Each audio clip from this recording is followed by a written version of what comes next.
Bharat Ratna doctor Bhupen হাজৰিকাদেৱৰ জন্ম শতবাৰ্ষিকীৰ মূল অনুষ্ঠানত নিজৰ গৰিমাময় উপস্থিতিৰে আমাক কৃতাৰ্থ কৰা মাননীয় প্ৰধানমন্ত্ৰী শ্ৰী নৰেন্দ্ৰ মোদী ডাঙৰীয়াক পবিত্ৰ অসম ভূমিলৈ মই আন্তৰিক স্বাগতম জনাইছোঁ।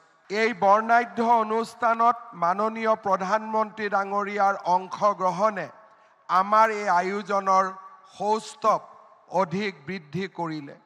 এই পবিত্ৰ ক্ষণত মই ডক্টৰ ভূপেন হাজৰিকাদেৱৰ শ্ৰীচৰণত সমগ্ৰ অসমবাসী ৰাইজৰ হৈ শতকোটি প্ৰণিপাত আৰু ভক্তি অৰ্ঘ্য নিবেদন কৰিছোঁ।